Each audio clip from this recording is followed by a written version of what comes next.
Good. I'm just letting the cameraman say he's got it going. So, hi. I have apparently transitioned from writing panels for fandoms to writing whole novels now. I did not expect to say that in my lifetime. But PonyCon Holland was given a full list of panels. I have 137 of them, and this is one of the 2 they picked.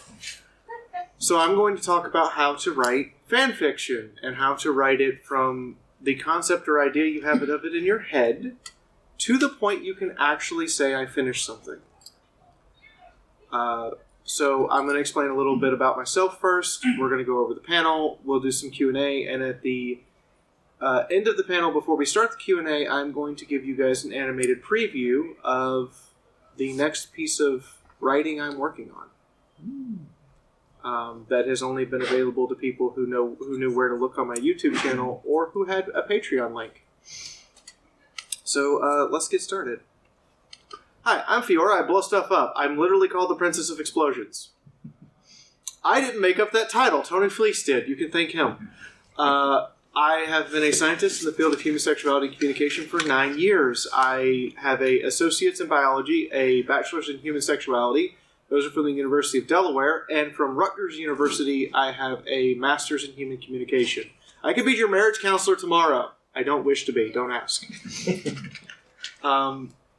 The pony you see that I write lots and lots about is based on a character I play at a tabletop game that we have been playing for nearly 5 years, at least 30 weeks of the year. That is really weird to say out loud. And Fallout Equestria Dead Tree is the novel I write for the My Little Pony world, and it is the first legally published Fallout Equestria novel in existence. I get flack from Bethesda and Hasbro on a regular basis. I got audited. I don't make, very much money, and I got audited because of this. So, how this panel works is we're going to create a basis for writing fanfiction, for how you would create something. Understand that I don't mean to insult artists, painters, or sculptors, or anyone else who makes a form of cultural work. But a person can draw a picture, and some of my artists work so quickly it takes them 48 hours. From the time I give them the description and the reference pieces to the time of a completed work. A sculptor takes about a week, on average, to sculpt a statue. Some of them take a month. A painter, I used to have a painter. She went back to college, and she doesn't paint for commission anymore. She took 3 days to create a painting, from beginning to end. To create a written work of any sort takes months and is much more difficult because you have to continually come back and continue to work on the same thing over and over again. All of these are labors of love, but writing is probably the hardest because not only does it take longer to make, it takes much longer for your audience to receive it because they have to read it rather than simply looking at a picture. Where a picture is 1,000 words, to a writer, 1,000 words is 2 pages. When we start writing, and this is important, we start with a few things. One, we have characters we want to use. If you're writing fan fiction, it's usually characters that already exist. So you need to figure out their personality traits, the way they talk, the way they present their emotions, the way they move their body. All of it has to be translated into words. I cannot have Applejack sound like a well-educated university student. She has to use words like y'all and don't and ain't. And on the same fly, I can't have Rainbow Dash use $5 words. She's got to use, all of her words have got to be short and sweet and direct and quick. I can't have her say supercalifragilisticexpialidocious. She wouldn't be able to get out the first 3 syllables. And the second thing we have to start with is an outline. If you've ever done an outline for a university paper or a high school paper, you know what this is. If you haven't, it's basically Chapter 1, a sentence of what that consists of.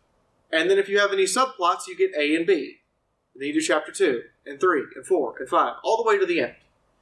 And this is the greatest pitfall I've seen with people who I have edited work for. And I do edit work for people.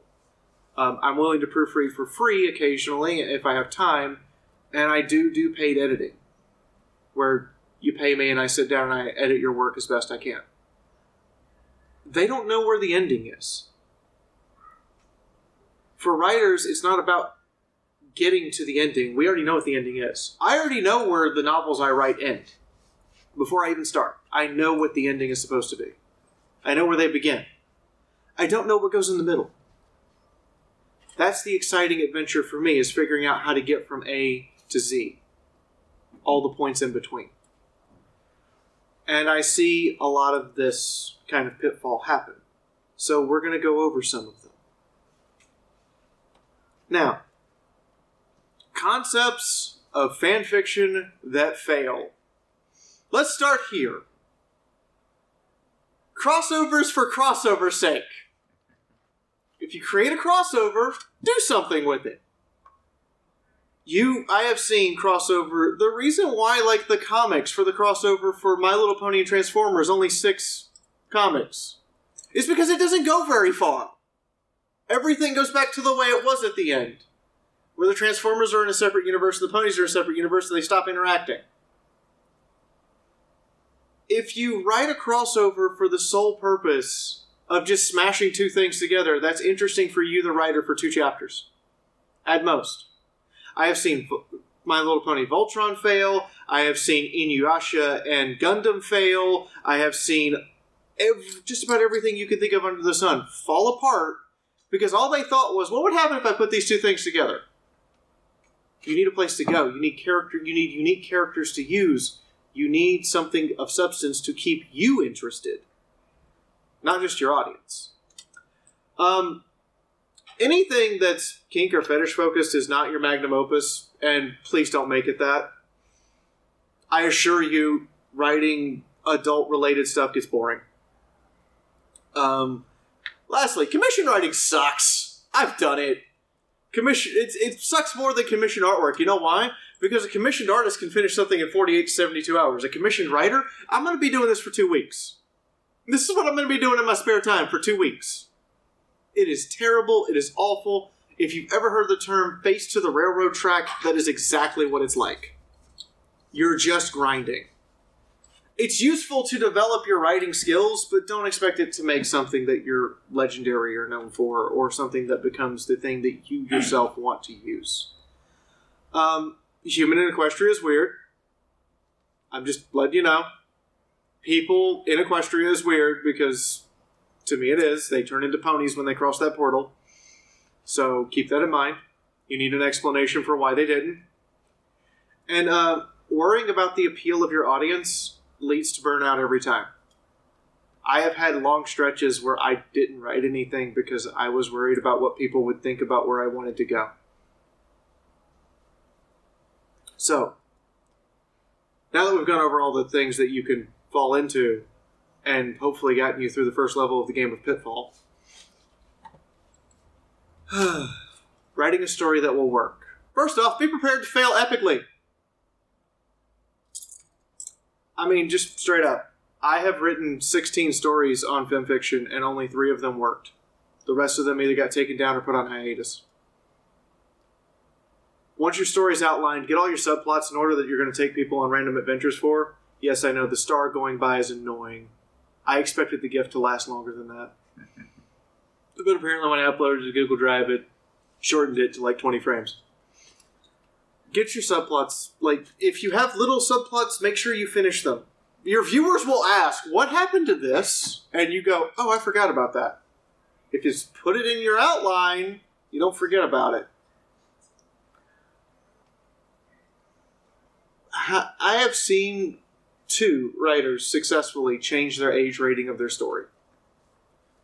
When you start writing a story, decide the rating before you start. Decide the lines you're willing to cross. If you're not willing to cross things into violence, that's a line.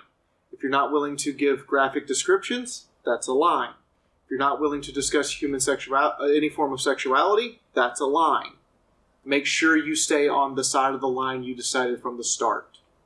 Because the moment you jump over it, you can't just go back. It's impossible. I've only ever seen 2 writers that I've interacted with go from a G rating to a PG-13 rating mid-story and it'd be okay. Decide what your rating is and who your audience is. Is your audience family-friendly? Is your audience people who would go see the movie Terminator? Is your audience people who would go see a porno made by Playboy? Make the decision. And once you've made that decision, write down what the decision was. Add it to your outline in the margins as we do not do X, Y, B, or D. We don't do these things. In my own stories, the line is, the moment anything sexual happens, fade to black. Just gone. I might make a joke, I might make a reference, but as soon as the clothes are off, fade to black, we're done. Move on. I will give massively overly detailed descriptions of violence for Fallout Equestria. It's Fallout Equestria.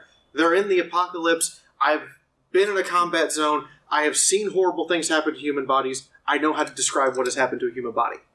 I can then take that and describe it to a pony body. I've actually been commented by several people on how accurately graphic some of my descriptions are, and I apologize. Welcome to my nightmares. But the point is, I decided lines I wasn't going to cross, and we've stayed on that side of the line that we're not crossing. Anytime you make up a name, anytime you make up a place, anytime you make up anything, write it down. Write down names, locations, significant events that happened. You will find that as you're writing, your outline becomes more like guidelines. It's kind of like the Pirate's Code. They're guidelines. Kind of. Probably. They're not rules. And your outline is not rules. It is just a guideline. It will get changed and modified and altered. My own outlines for the last novel I did started as 19 chapters and finished as 23. Some of those chapters didn't have A's, B's, and C's for secondary plots. By the end of it, every chapter went to D. No exceptions. That is just how you get to writing. These are all things that hopefully will help you make a work, whether that work be 5,000 words, 1,000 words, or your 100,000 word magnum opus that takes years to create. It's up to you. Now, I'm going to say this out loud. Get an editor, and at least 2 proofreaders for anything longer than 10,000 words. There's a difference, by the way. An editor is the person who will sit next to you, read your story, and go over the parts of it that need further explanation, go over the parts of it that need changing, and go over the parts of it that don't make any sense. A proofreader checks for grammar and spelling, and consistency of timeline, i.e. continuity. That's all they do. The editor is the person, however, who you trust to do this. You! That's bad! Fix it! Or, that's great and amazing! Keep doing this! That's an editor. A proofreader is the person that's like, you misspelled the word misspell. That's the hard and fast difference. Props and I, and to a lesser degree Chameleon, have been working together for years at this point. Props has got to the point where he goes, she's sober, she's drunk and hit the bell curve, oh crap, she drank too much. Just by reading what I wrote. Because I do a lot of my writing when I'm doing drunk writing streams, and then finish it after the drunk writing stream's over as I sober up before I go to bed. And I will write 20,000 words in a night and sleep till noon the next day trying to recover. I'm crazy like that. That's how I write. Some people, like my wife, it's better for them to write every night. So my wife says she has to write a minimum of 100 words a night. That's all she does. 100 words. For those who need a point of reference, 100 words is about 2 paragraphs in English. For somebody in Dutch, 100 words is about a page. Some of your words are really long. I've seen them. I've read it. I've seen some Dutch books, and I'm like, oh my god, that's 1 paragraph on a page. And I have also written a couple of things in Russian, and oh boy. Sometimes I can get an entire concept of philosophy across in 2 sentences, and sometimes I'm sitting here for days trying to figure out how I'm going to write this. But the point is, figure out what works for you. What style of writing for you. Some people it's every night. Some people it's once a week. Some people it's Once a month, you just go into a cave in your house, lock the door, and don't come out for the weekend. And then you come out, slam 50 pages on the desk, and go, I'm going to bed. And your wife looks at you. Are you okay? And while you're getting these editors and proofreaders, make sure it's a person you can work with. And you may have to pay these people. That may just be something... I understand that what you're doing might be a work of passion for fan fiction. A lot of editors and proofreaders charge money. Why? Well, as someone who charges money for editing services, I will tell you, I'm not interested in figuring out why Lyra and Bonbon have an intimate relationship together. That's not something I really want to know. But you want to sit there and write about it. You want me to edit it. Okay. My time is valuable. I need to make sure I'm being compensated for my time. But it has to be someone you can work with who the personalities get along. And that's the most important part of the editors and proofreaders you have, is that at the end of the day, Props and I can yell, fight, shout, and threaten each other. And then shake hands, go to the bar, have a beer and chips, and yell at the soccer team. We don't actually do that. We have a beer and chips and play Halo. And shoot each other. But the point is that at the end of the day, we get along. We still play D&D together. We still go out and try to be friends. And that's the most important part of having an editor, is someone you can be a friend with. Even if it's strictly a professional friend, it's still someone whom you can talk to. And also make sure they understand they have the right to break you and tear you down and make you cry. Because that's what editors do. Props has had me in tears for days. Because I messed up that badly with what I'd written, and we had to throw away a chapter I'd been working on for 3 weeks. And start over. Whole 15,000 words. Deleted. Gone forever. Start over. I've done that twice. That's what writing takes sometimes, is you write something and it's trash. And you know it's trash. Now, fleshing out the outline. Every chapter should have 3 points. Every chapter should have a main plot, some form of character development, and you should decide if this chapter is about comedy or tragedy. Every single plot point can be referenced to the comedy or the tragedy. Now, it can get more intimate if you have things like, I want a slice of life chapter, I want a chapter about drama and action, or I want a chapter about deep plot points and philosophical discussion. But the point is, the chapter should either be serious or funny, and you should know that from the start. If it expands the characters in a way, you need to know how it does it. And every chapter should somehow affect the main plot. It does not have to affect it in the chapter itself. For example, an entire chapter I wrote was just about the characters re-armoring themselves. Going from stuff they scavenged in the wasteland to, we have a full smithy here and a full armory here, let's use it. And suddenly coming out with armor that could stop an anti-tank round. And that came in handy later when an assassin puts an anti-tank round into one of their heads. The helmet's destroyed, the character underneath is alive. And so the way that chapter applies to the main plot is it changes what they are able to deal with in the wasteland. They go from having trouble dealing with a rad scorpion to a person with an anti-materiel rifle might not kill them. Any subplots that are going in this chapter, this is important. You label each subplot where it starts, which chapters it appears in, and where it's done. Subplots don't have to go all the way through the book. Some of them can. But they don't have to. A subplot can start in Chapter 1 and end in Chapter 2. A subplot can start in Chapter 1 and end in Chapter 22. It doesn't matter so long as you know where they are and when they come up and how you're going to spell them out and how they relate back to what is going on with the action at hand.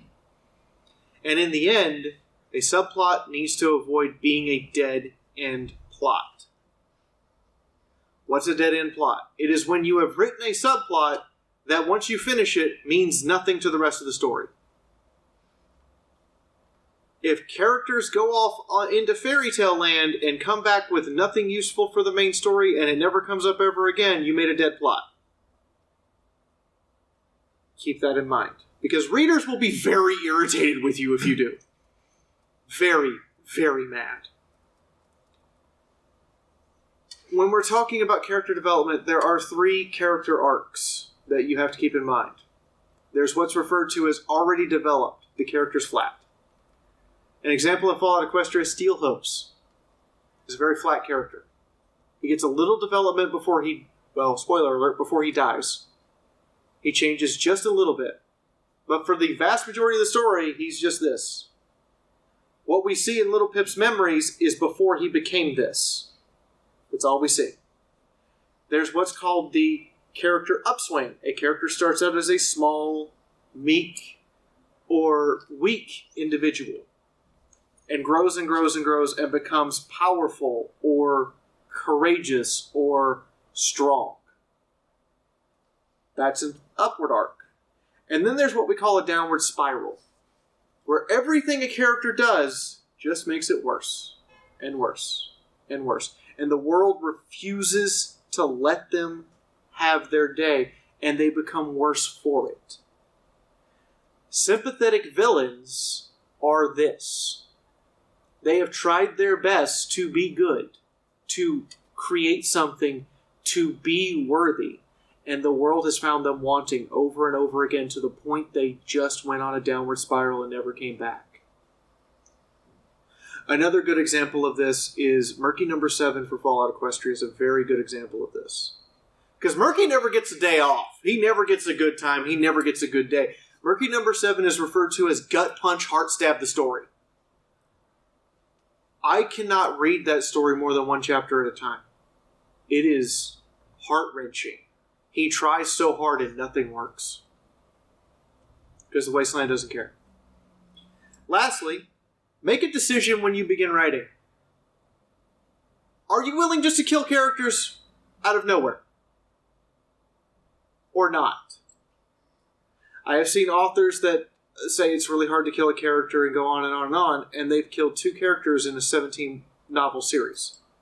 To them, it's very difficult to kill a character. And then I've seen people like George R.R. Martin, or if you want to reference Fallout Equestria, K-Cat, who are willing to kill a character in 2 sentences without missing a beat and just move on. Steelhooves dies in 2 words. It's literally 2 lines, dead. No grandiose stand, no bigger description. It's 2 lines, dead.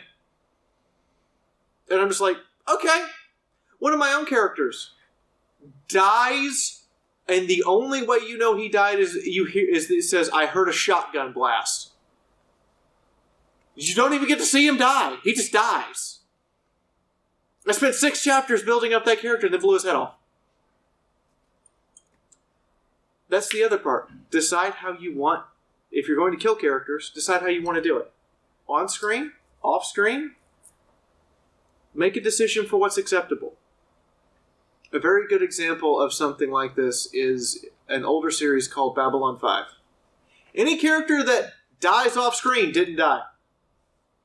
Unless you physically see them dead on screen, they're not dead. That was the rule for Babylon 5. No matter how much you believe they were dead.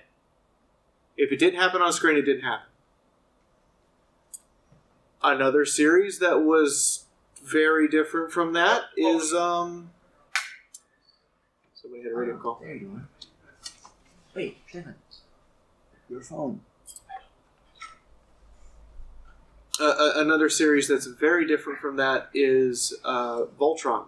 The new Voltron series, characters die off screen all the time. You don't even know. In 3 instances, I didn't even know how they died. They were in prison 1 moment later, and then 2 episodes later, it's mentioned they're dead. Make a decision for what's acceptable to you and your audience. Off screen, on screen, mix thereof. What is okay? And when someone dies, make them dead. Unless your world has resurrection, and then you need to figure out what the price of that is. And the last part of your outline, that's the most important. Draw the ending. Fully flesh it out. My outlines have the entire ending chapter written. I change that as I go, making little modifications here and there as the book's being written, but I know the entire final chapter before I ever start at the beginning. because I need to know where I'm going, and then I have to figure out how to get there. Because if I don't, I'm going to spin my wheels and drag things on and never actually finish. That's just how I am.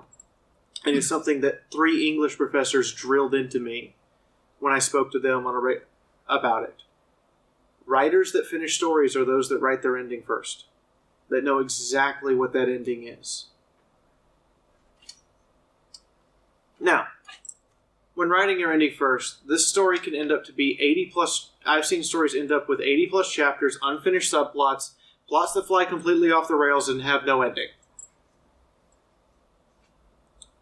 Even the one-shot stories I wrote the ending first. I wrote the last paragraph first. I knew where it was going to stop.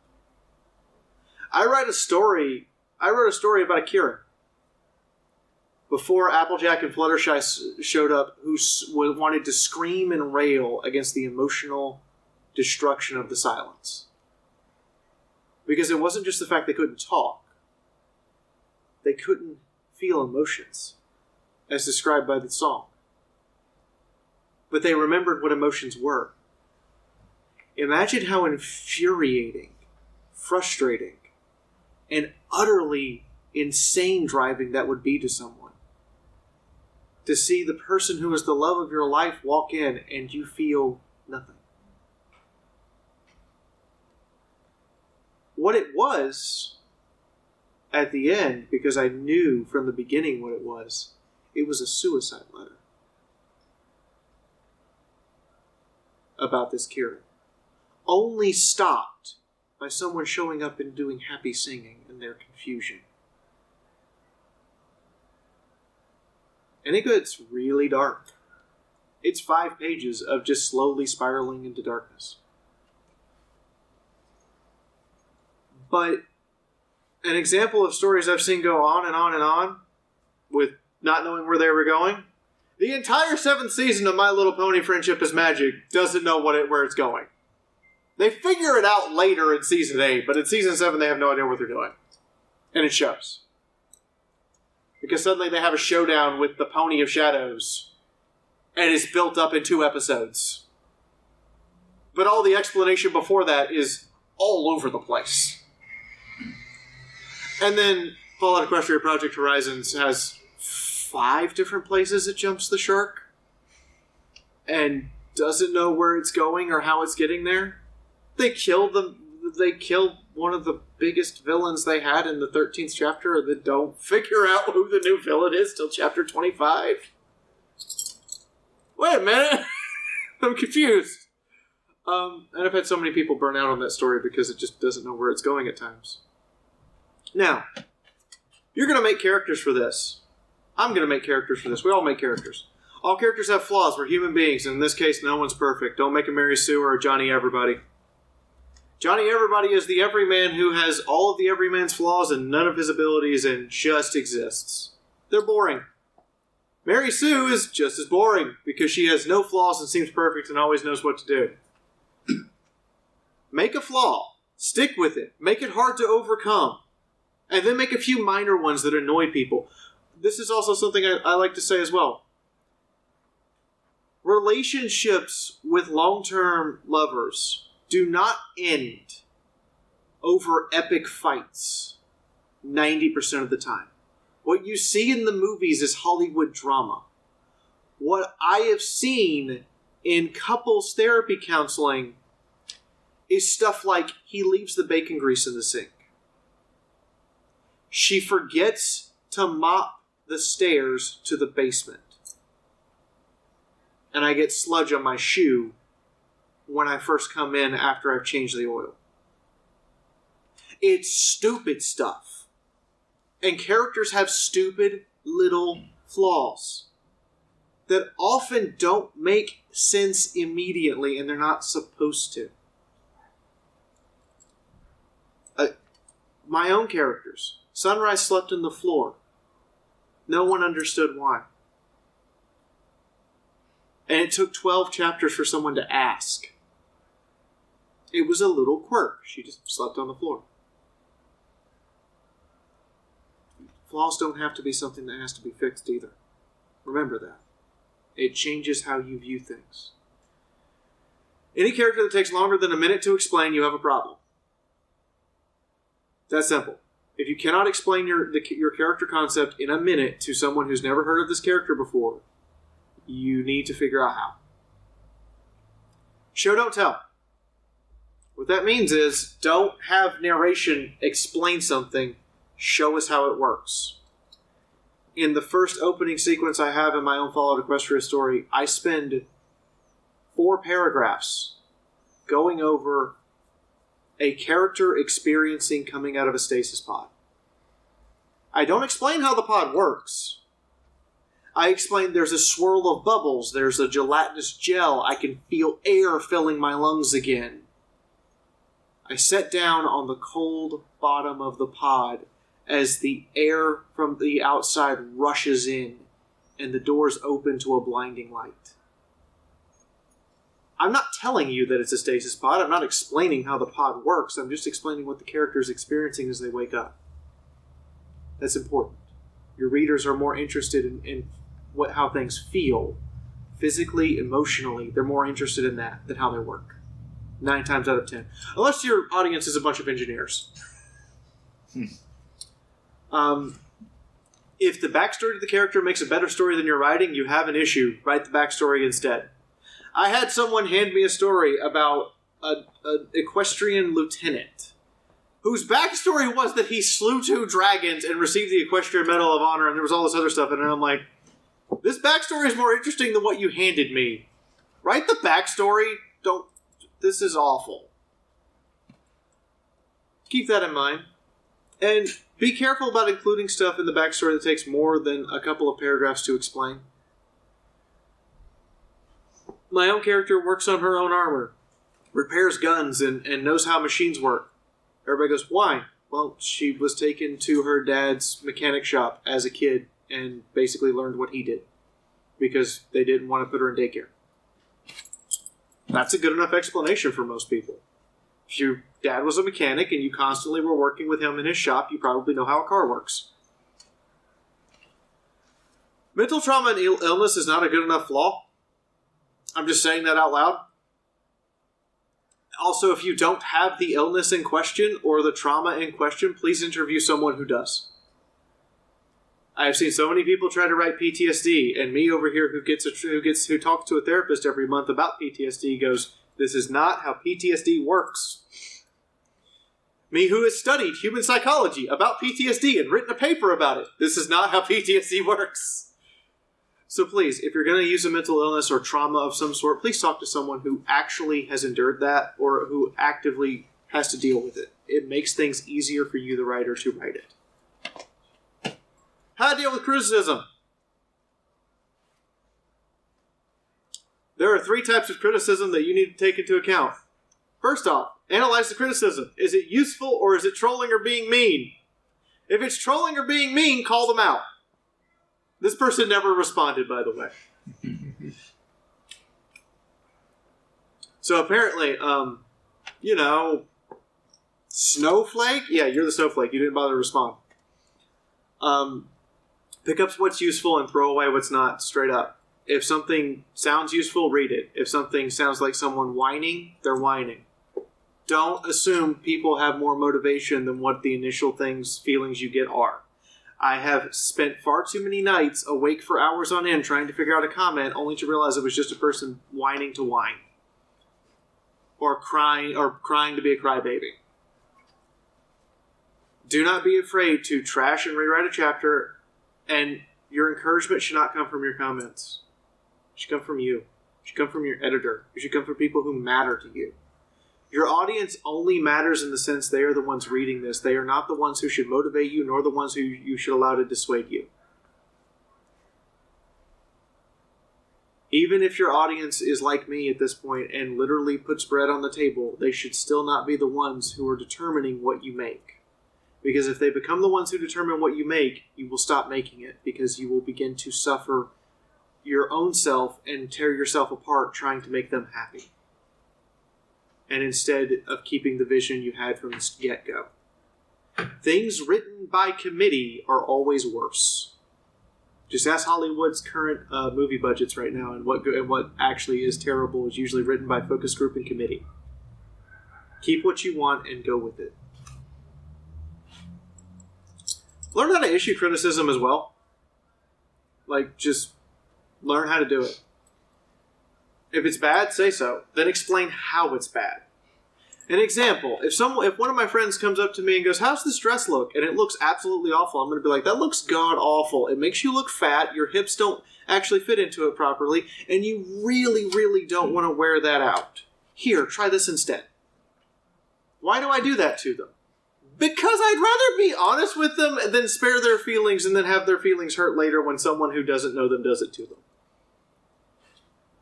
Look for fixes. Link to the original work. Explain it. Like, get into the nitty-gritty. If you want to give criticism, get in there and give criticism and then tell them how you would fix it. Make them a better writer with your comments. Make them a better YouTube creator. Make them just a better person. It's okay for them to brush you off. You did your part. But the point is, don't do so with anger. Don't do so with 4 little words that you wouldn't say in front of a 3-year-old. And don't do so for the sake of you being upset. Do so for the sake of, I don't like this because there are problems. Here are all the problems I see. Somber, the writer of Fallout Equestria Project Horizons, sat down with me at BabsCon. He read my entire story. He gave me feedback. Uncensored feedback. I asked for it too. And I felt like crap as he got through after he got past the first 5 chapters. And then he looked at me and said, "Then there's chapter 6. And after I read chapter 6, I spent the entire weekend reading chapter 6 through 43 because I couldn't stop. And then he explained to me everything I did right. And it made sense. He saw the flaws that I had for what they were. I'm a human. I'm flawed. It happens. We all are. No one's perfect. Not even Superman. And then he decided to point out all the flaws up front and then start going over all the things that work and why they work and how to make them work even better. And how I should be looking out for certain things I do that I need to avoid in the future. Remember, that's how you give criticism. Even offer to be a proofreader. If you're willing to throw down, the author is oftentimes willing to let you. There are 2 types of story starts. Hook and not a hook. So my Fallout Equestria story has a hook. I have the character wake up in a stasis pod, there's an explosion, they jump into darkness, and you have no idea what's going on. You, the reader, now have a hook to figure out what's going on, and you want to know why. I have another story where I started writing Pony Hammer. That is My Little Pony Warhammer 40k. There's no hook. It just starts. Decide which way you want to go with out the gate. And just go with it. Multi-chapter, multi-plot stories work best with the hero's journey. Here it is! Spelled out! The hero gets a call to adventure. They get some sort of guardian or supernatural aid. Helpers, mentors, all friends, all these other people as they face challenge after challenge. Then they reach the depths of sadness. It transforms them. It changes them. And then they must atone and return to where they started. Fallout Equestria is a hero's journey with hundreds of hero's journeys linked to it. Little Pip's fall can be described as when she goes fully genocidal in Erebus and shoots everyone for being cannibals. She then returns to her stable and realizes, I no longer belong here. It becomes fun to actually build these after you have written your story, by the way, to figure out where they are. It becomes a lot of fun. And integrate all of it. Make sure every subplot does something. Character development, items they need, objects to help the character. Knowledge they didn't have before is the most critical subplot thing that can usually be the easiest to write. I don't know how this rainbow juice works. I do now. A common thing I see for a lot of characters for subplots that work very well is simply gaining knowledge of something. What that something is up to you. And make sure that if you're trying to prove a moral point, you actually have a moral point to prove. I've had people try to do that and they didn't have a moral point to prove, or their moral point was objectionably awful.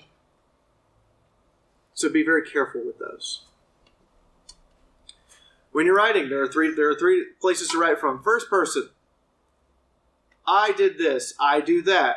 I did this. He did this to me. Second person. Directly addressing the audience, and it has all of the problems of first and third person. Here are the problems. When you have first-person experiences, your lack of personal experience with the subject matter shows very easily. Second person is writing in a way in which you can hear all characters' thoughts. You kind of have an omnipresence, where you don't just see what's going on, but you can hear what's going on in their head. And the problem becomes that everyone has similar thought patterns to the author, unless you go way out of your way to make their thought patterns radically different, and that requires other perspectives to come in and help you.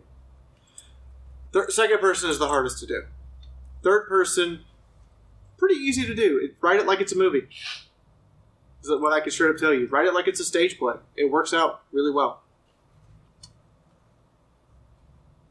How do you write emotions? Emotions are the hardest thing that human beings have to describe. How do you write them? Well, write the action that occurs first, and then write all of the reactions that happen. The gunshot hit me in the shoulder. I felt the impact drive the air from my lungs. My arm suddenly felt useless, as if disconnected or numb. My brain registered something had gone awry, and pain filled everything on the left side of my eye. I couldn't understand until I hit the ground and felt my next breath driven out of my lungs again, this time from behind, as I saw my own blood splash up in front of me. Emotionally, they're reeling in shock. Physically, all of the physical sensations are driving the emotional ones. That's how action scenes are usually written when they're written very well, is everything that physically happens drives an emotion. Whether that emotion be anger, surprise, shock, hate, rage, or sorrow. It drives something with each physical action. One of the most beautiful movies to portray this emotion, in my opinion, is Seven Samurai. Yes, it's in Japanese and you have to subtitle it, but every single one of those samurai represent both a paragon and a vice. One of them is the paragon of courage, but he's also the paragon of greed. And it shows throughout the movie, and his death is him overcoming his own need to become something of a legend and instead die like a hero. And in doing so, he becomes a legend. It's a very emotionally weighty movie, and every single time one of the samurai is doing something, one of the seven are doing something, the music changes. And it's never the same music twice. And that's what really makes it beautiful, is you can feel the emotion between the action and music. There's a sword fight scene where they swing their swords to the tune of the drums. I'm not sure if they had the orchestra orchestrate that, or if they had the actors learn how to dance to the music with their blades. But it's beautiful nonetheless. Establish speaking patterns for characters. Wandering Sunrise doesn't use contractions. Why? She's from Stalingrad. And me, speaking a lot of Russian, know that Russians have extreme problems with contractions because they don't exist in their language. So she doesn't use them. The words can't or don't or couldn't doesn't happen. It's could not, would not. She never uses a contraction. Nyota speaks with very straightforward, plain words. He's a zebra. He's a courier. He's a person who, if he can't touch it, it doesn't matter. That's his point of view. Alguacil speaks with what could only be described as someone who belongs on the set of Walker, Texas Ranger. His accent is atrocious. His use of the English language is a butchery. I write it anyway.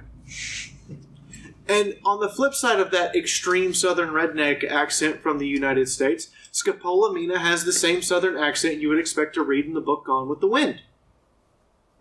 She sounds like a well-educated, upper-class southern belle from the post-Civil War era. That's on purpose. Accents are hard to write. Be careful and make sure you stay consistent with them. I had to rewrite an entire chapter because I messed up someone's accent.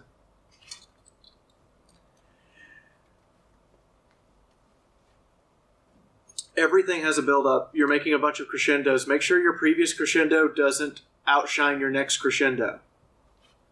So when you have a conflict, for instance, you start with a battle versus some raiders. Your next escalation is a battle against a well-trained militia. Your next escalation has to be a bigger battle with bigger stakes and bigger threats. In my case, a battle against a giant rad scorpion that wants to murder everyone. How do I go from here? Well, how about we make a siege of a settlement that I have a bunch of characters in that everyone likes and loves, and have the siege be brutal and involve hundreds of raiders. You know, that's just scary that says that. It says telemarketer. Do you really think I'm going to need to answer that phone? But you keep doing this, and you keep escalating the stakes. You escalate every single time you reach a new crescendo, a new place to wrap up a piece of your plot.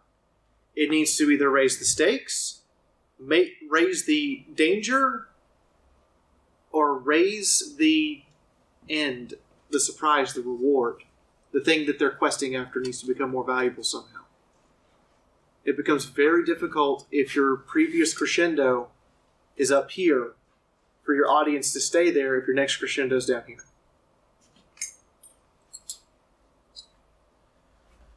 Cutting room floor. Shorter or longer is not automatically better ever. Don't be afraid to scrap entire things, rewrite them. Don't be afraid to blow stuff up and be like, no, this isn't going to work. Don't be afraid to milk your audience's emotions. Ride with it, roll with it, do what works, throw away what doesn't. There are thousands of words I have written at this point that will never see the light of day. They were sliced up and they're never going to come back. I remember some of them. I have to be reminded I didn't actually write that into the book sometimes because it doesn't belong. Now, how do you get published? Well, there are a few ways. You can put it online, let it exist there, and that's as far as it goes. You want a physical book? Okay. Go learn the legal rules for satire and parody. That can take days. Rules about fair use only apply in certain places, and they're different everywhere. My books are legal in the United States. They are illegal in Poland, for instance. And sometimes you're publishing stuff and you're on a borderline hope and prayer that someone doesn't squash you. That's just how it is when you're writing fan fiction. A lot of fan fiction and a lot of fandom works only exist because the parent company has decided it's not worth the effort. Now in the U.S. we have this thing called legitimacy law, whereby if you decide something's not worth the effort, it becomes legal.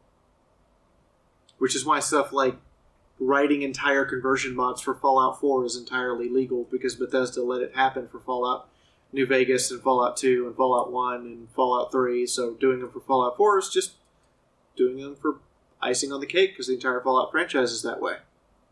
Whereas Battletech butts heads with Robotech all the time because they borrowed some mechs in the 80s from Robotech, and when the license ran out, a company called Harmony Gold tried to squash the entire game. And still does! Right up until they got thrown out of court in 2017, which was hilarious to read about. Because they apparently misplaced their license. Whoops. Anyway, I have a court case where I took Hasbro and Bethesda to court to make myself legal after I had my copyright. It's expired now for them to appeal me. So they just have to live with it. Mommy, Microsoft, please don't kill me. Because Microsoft bought Bethesda. Anyway, I am running short of time, but not quite so short that I can't still do this. So, I began work on a new novel series. And as a part of that, I agreed to take people into my universe and play a tabletop game with them on stream. since my computer got broken. Julia is in volle gang. What? Sta ik binnenkort voor de deur. Wekelijks kans op bedragen tot wel 5 miljoen op postcode. Excuse me, I was talking! Not sponsored, but could be.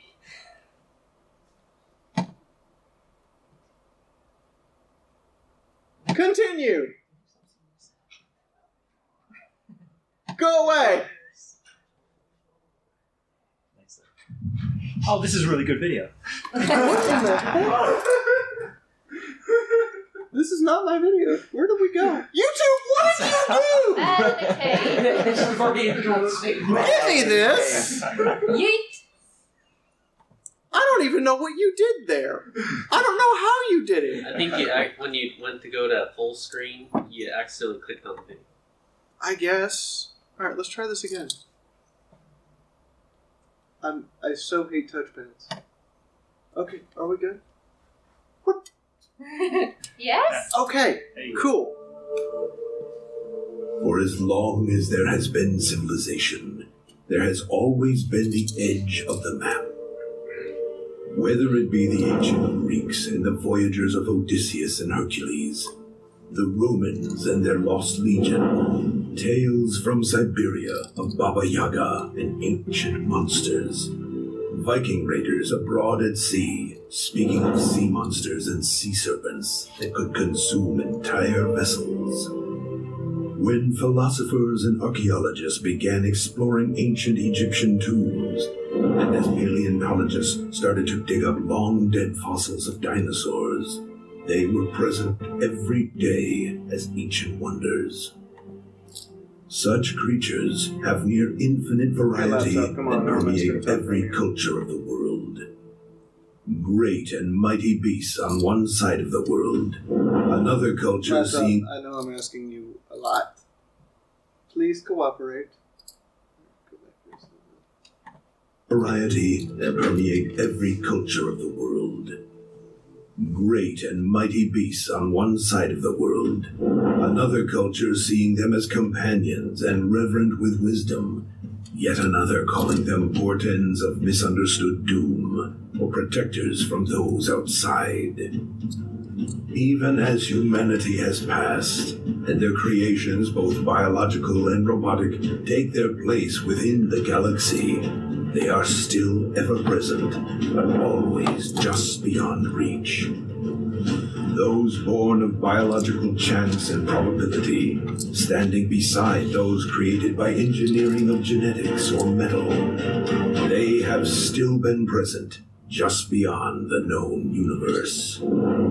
Always at the map's end, there was a simple statement that explorers knew was true either literally or figuratively, an expression that haunts the dreams of those who have been there and raises the curiosity of those who have lived.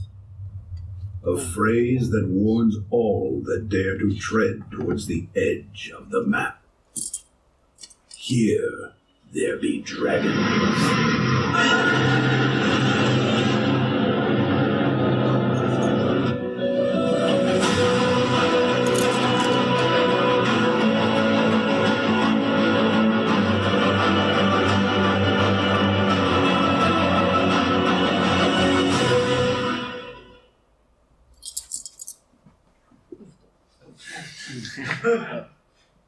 Okay, do me a favor.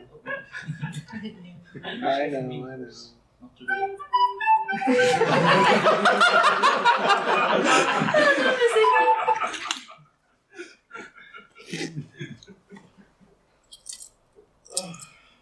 And jump to the end. I know, I clicked like 30 times. And you're only going to do 3. My laptop, everyone. Protesting at everything I do and trying to tell me it hates me. There we go. So, I have 20 minutes for your questions. Whatever they may be. I've given you a lot of information. I've talked a lot about my own writing process, but now I want to hear from you, and you can feel free to criticize me, yell at me, or otherwise call me crazy. So some rules here. Anything is on the table. If you feel like you can't ask the question, here's my email address. You can ask it in private. No one will ever see it, I assure you. My Google Access password is 174 characters. Good luck. Not to mention I still have to actually okay it on my phone.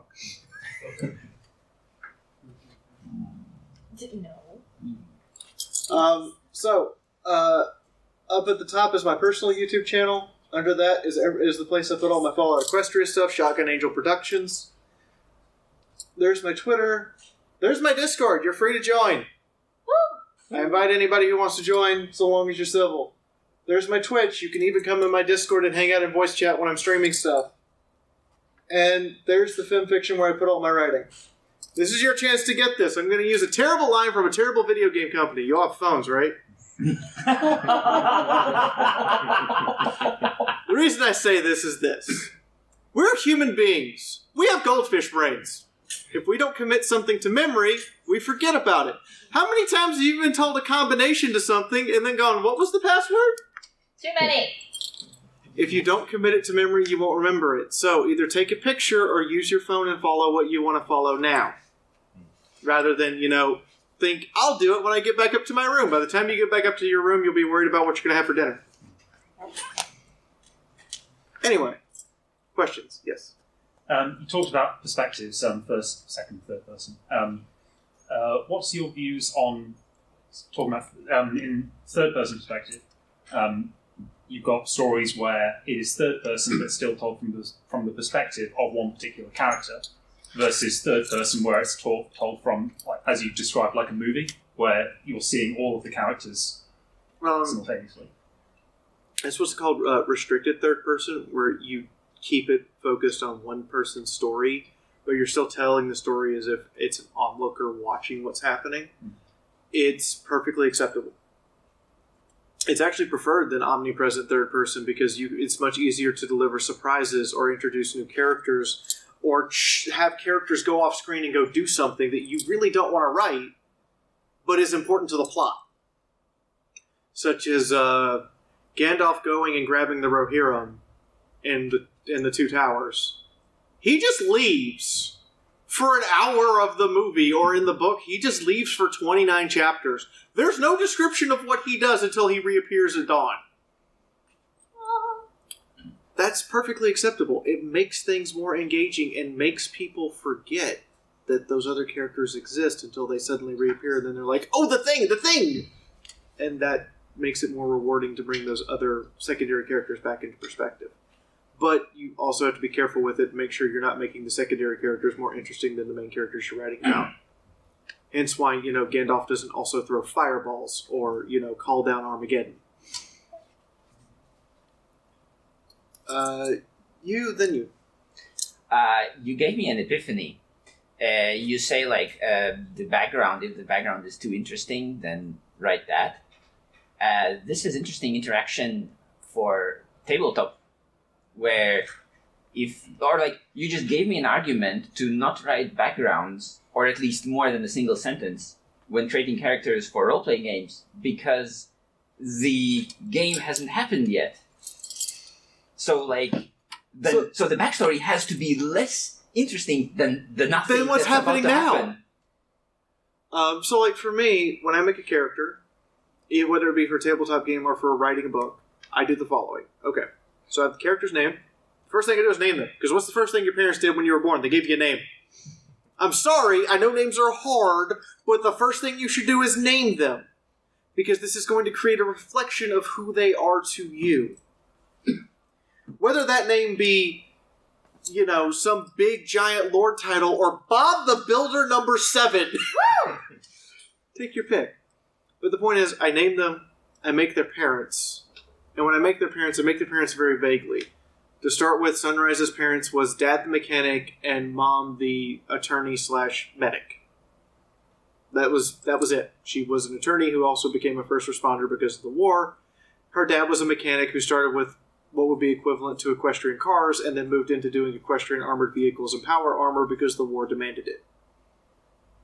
That's it. But now I know things I can add to the character from their parents very easily. Sunrise knows how mechanics work, and she has a basic understanding of the legal system. I don't have to explain those now. And then the adventure starts. As you put it, the adventure hasn't happened yet, so why should I make the backstory more than that?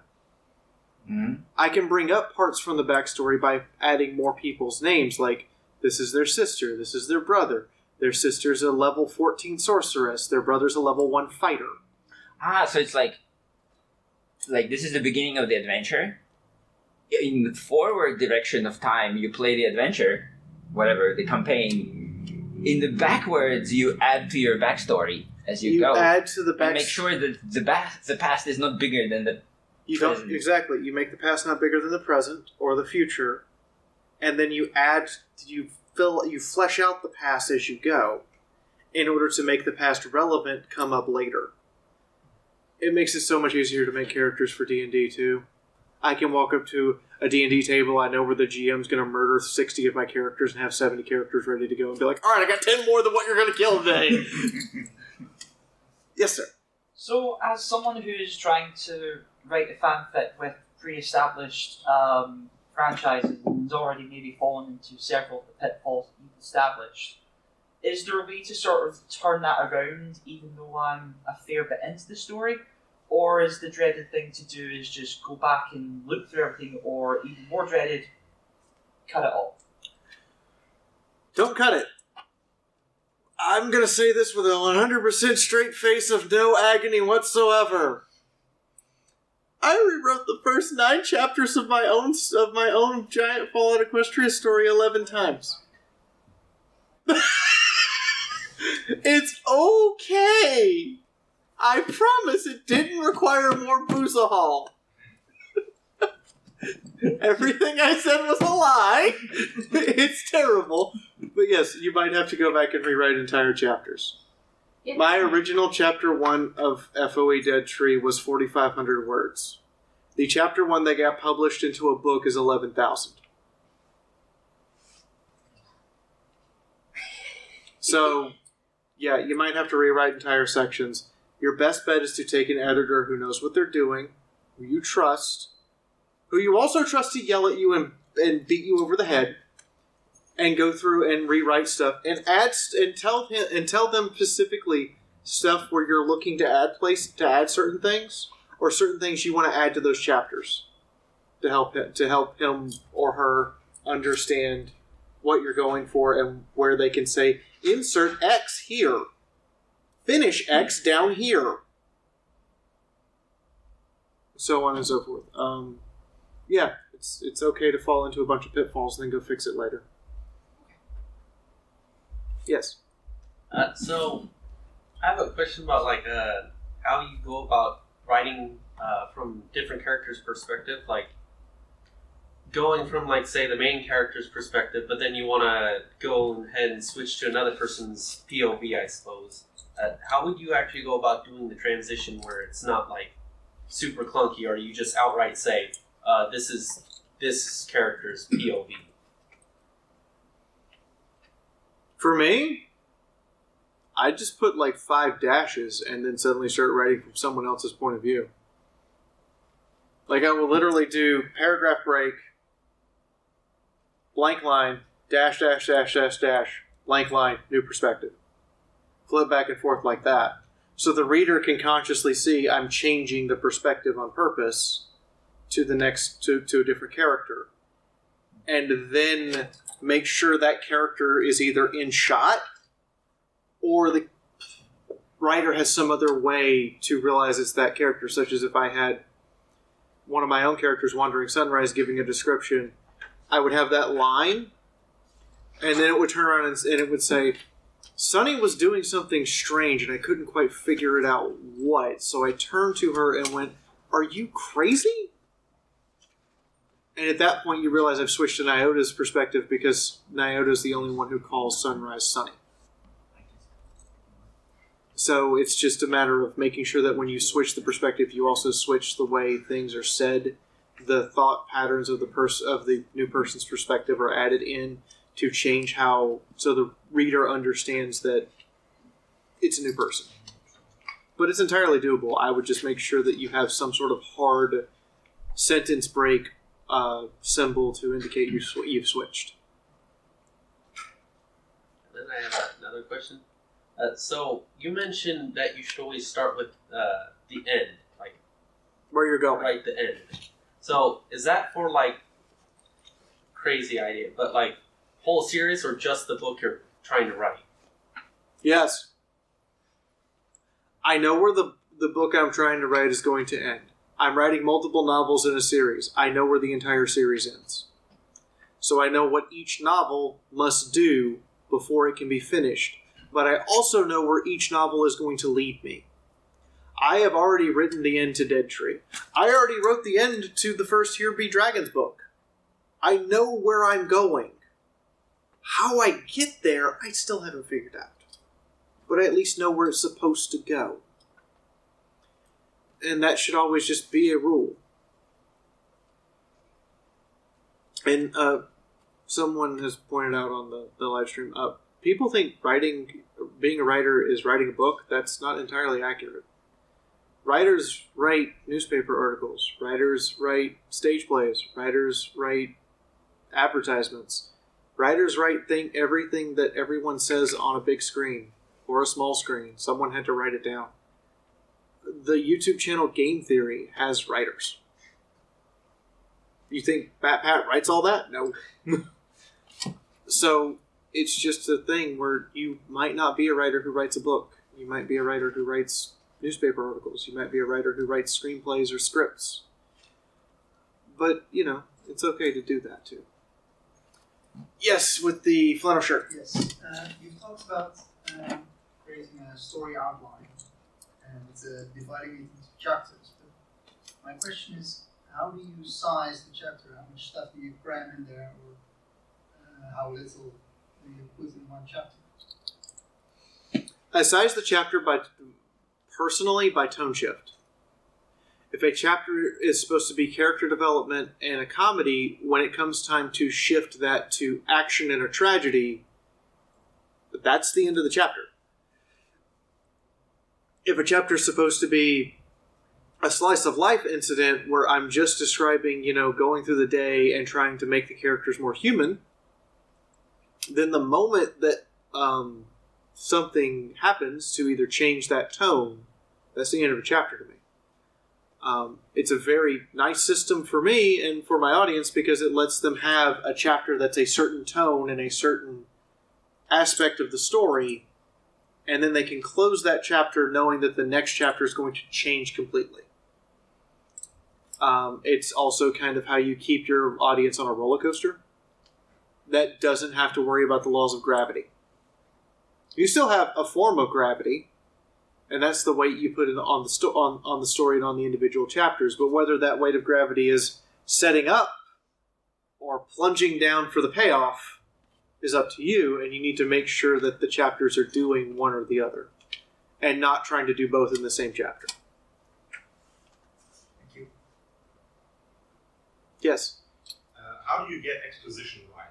Because I always feel in my main fan fiction, some alternative quest with new organizations and whatnot, I try to obviously explain the lore to give it away, but it feels super clunky all the time because I kind of feel to enforce it in dialogue and whatnot.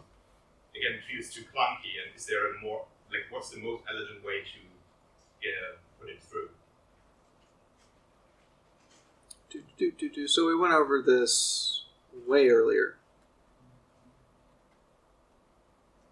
And it was a brief note that I made, and I'm going to scroll back to it. If I can find it, because I seem to have lost it. Okay. Show, don't tell. It's a very hard line to understand. If a character has to explain it, and an explanation is a narration, you're telling.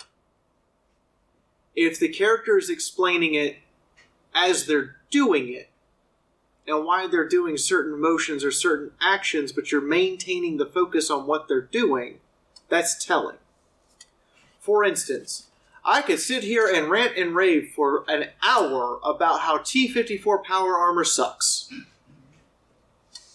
But I could have one of my characters show you how T-54 power armor sucks with a bullet.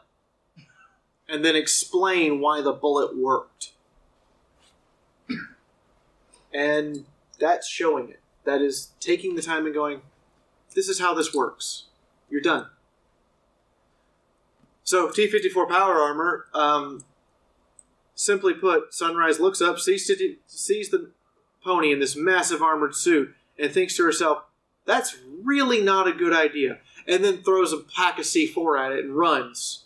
Everyone assumes the pack of C4 is going to do nothing because the explosion shouldn't hurt him, no shrapnel, and then the explosion happens. The power armor is still standing there, the pony upright, and then it just collapses on itself and falls over, the pony inside dead from concussion. The reason it sucks? She smiles. It has no shockwave absorption. She doesn't have to penetrate the armor. She just used the shockwave to kill the pony inside. And the way she did it was to show it happening. Or have a character think, if I can just climb this one rung, all of this, I can take care of this, this, and this. So if a character sits there and thinks, I'm pinned down, but if I can get Chifundo to fire a sniper shot at the machine gun and get it to silence for 2 seconds, I can throw a smoke grenade and get us out of this real quick and in a hurry. I've now explained what Chifundo's doing, what the purpose of the smoke grenade is, and now I have to go with the real quick in a hurry and describe the escape route. I've shown it all. I've detailed the plan. But I'm going to spend a lot more time actually showing the action as it happens than describing the plan. I spent 2 sentences to describe the plan. I'm now going to spend 2.5 pages describing it in action. And that's how you avoid exposition dumps. Is you don't want a character to have to sit there and explain it. If you need basic information like the year is, have a character wake up and go, what's today's date? And look at a device of some sort, whether that be a calendar on the wall or a smartphone or an alarm clock, and see the date. And just read the date out. Because, you consciously do it. You sit there and you look at your phone and you don't stop. And if your phone's like mine and it's set up to say the full date, you don't go, it's October 1st. You go, it's October 1st, 2022. Because your brain subconsciously checks the year because it's there. Same thing. Anytime you need to give out basic information or information in academic sense, give it out as the character is experiencing it rather than have the character dictate it. Because the thing no reader wants is to be dictated to. Anyone else? Yes.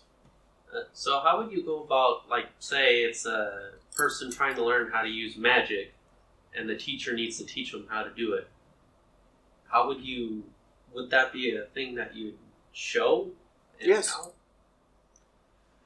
I would have the teacher describe the emotions they feel as they're casting the spell. So let's say the light spell. There's a very basic thing that every unicorn can do is make a light.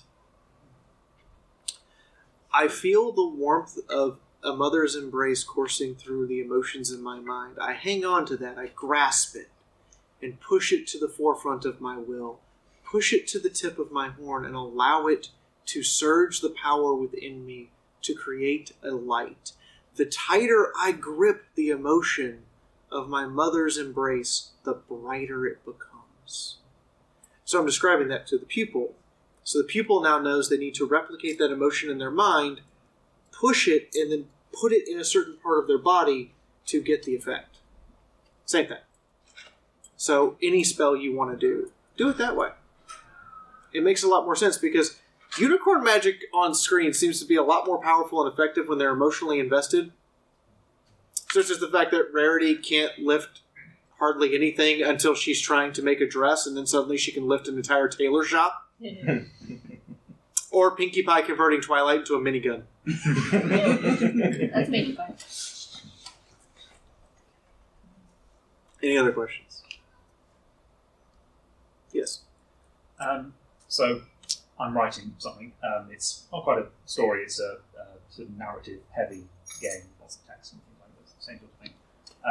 There's two antagonists, and they are both sort of equally sort of important. They both have very grand plans for the world. They're both, very very bad news.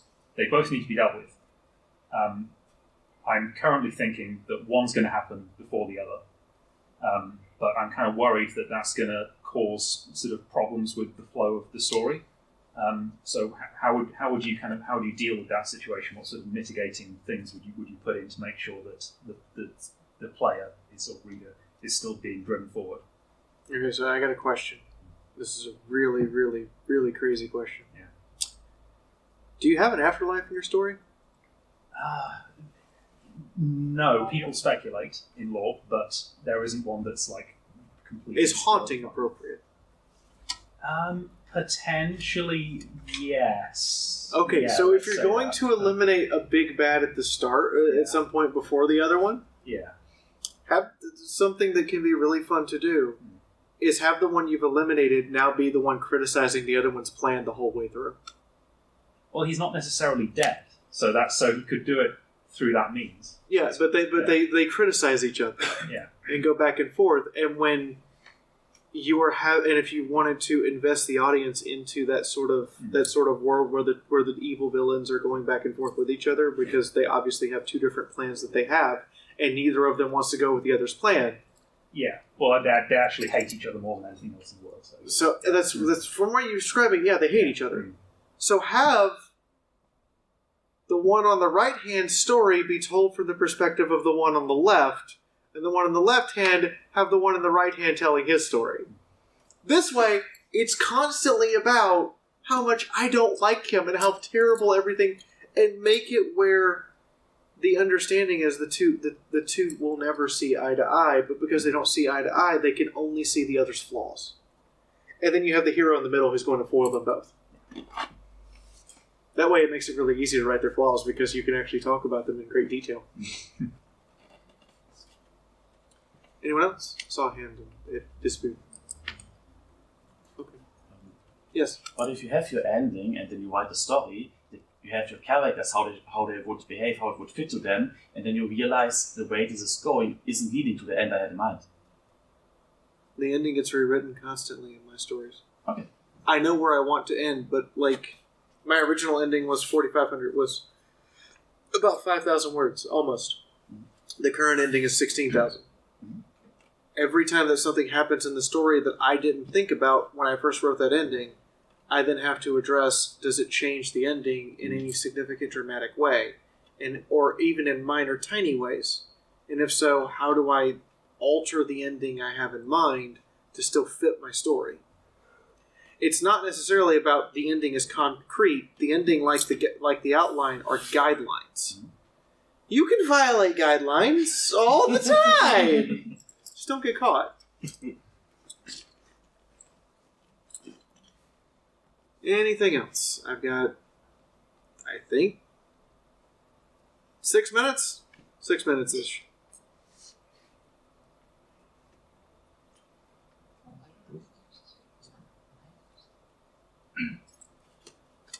Okay. One last thing you mentioned about explaining your character in 1 minute should be something that you could do. Do it for your main character. Wandering Sunrise is a pony that was born before the war ended. She was her entire life has been spent in the grips of the war between Equestria and Zobrica. She went into a stasis pod, wakes up 183 years later, and has to learn the world from scratch. All of her old world values make her the embodiment of what is referred to as the old world blues. And now she has to adjust those old world values to meet the new challenges that face her. Good luck. 46 seconds. Haven't had the time. Well, I mean, PowerPoint shows me how long the presentation's been going, so I can just look over and go, oh, okay.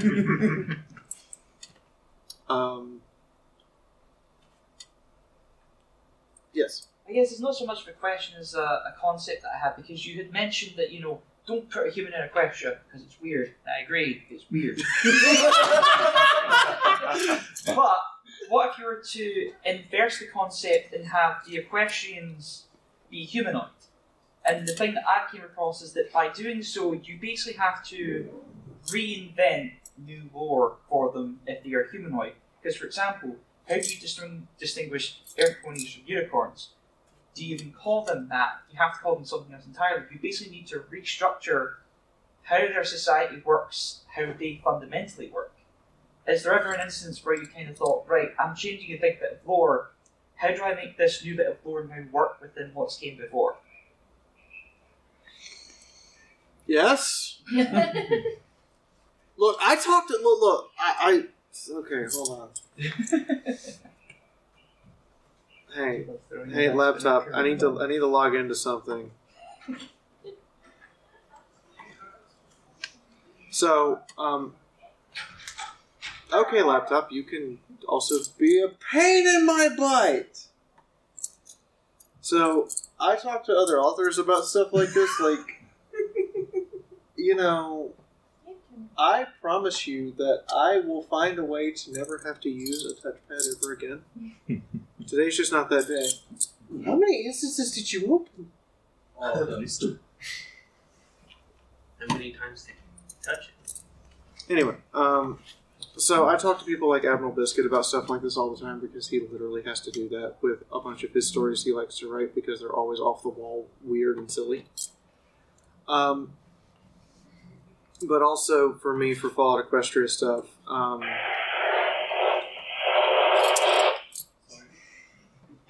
I talk to K-Cat a lot. Like, a lot. Spoiler alert! It comes up. And she answers, which is the nice thing. Because she wrote a big Fallout Equestria story and told us to go play in the playground. And sometimes I'm like, okay, I'm playing in the playground. If I add a swing set, is that okay? And it's just something that has to be negotiated by you, the writer, with either the people that originally made the work, or if you can't talk to them, you have to negotiate it within your own work. Remember that power scale of your universe is one of the most important things that you have to establish and then don't violate. Such as, for instance, Scopolamina can pick up a dumpster and carry around several thousand pounds of stuff in it. Because all she can do is use telekinesis. That's why she walks around with 4 guns. All of them are the same laser gun, but, you know, if she wants to be the living embodiment of a minigun, that's up to her. The point being, that's the power scale she has. Whereas Sunrise's power scale is, I fired a shotgun and because I had a broken rib, it almost killed me. Same characters, same story. Characters are on 2 different power scales. I acknowledge this openly.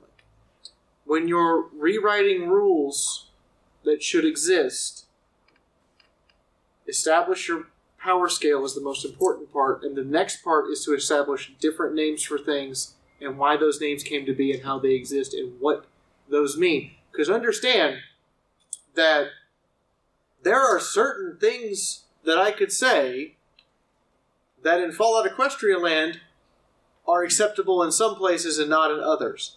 The term Zeeb is a racial slur in Fallout Equestria. It's appropriate to say in Ten Pony Tower. It is inappropriate to say to have a character say such a thing who lives with zebras. It's that simple. So you have to figure out those sorts of things too, like where did the terminology come from, and is it a slur, is it acceptable to them, or is it somewhere in the middle? And remember, everything has a time and place. That's the hard part, time and place.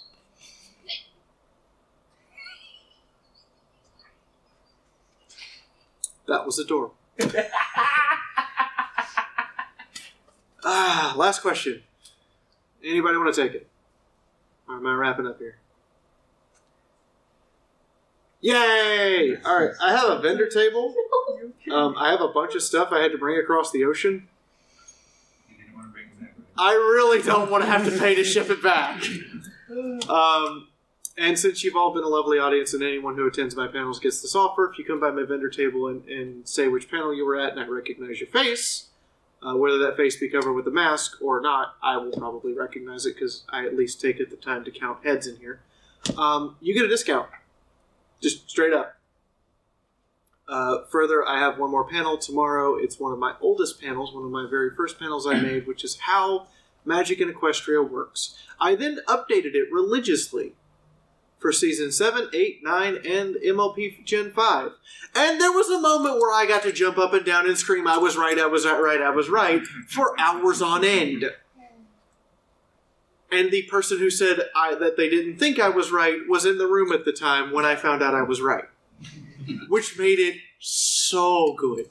Anyway, that panel is called Science the Flank, Magic in Equestria. I will be here giving that panel tomorrow. And it will also be just a little detour in that panel to give an explanation for Pinkie Pie while I'm at it. Yeah, you're gonna love that one. So hopefully I will see you guys either at my vendor table or I will see you tomorrow. Also tomorrow, since I don't have to be on main stage, I probably won't be in a fantastic dress. I'll be in something much more practical. Anyway, thank you all for coming, and please have a wonderful weekend.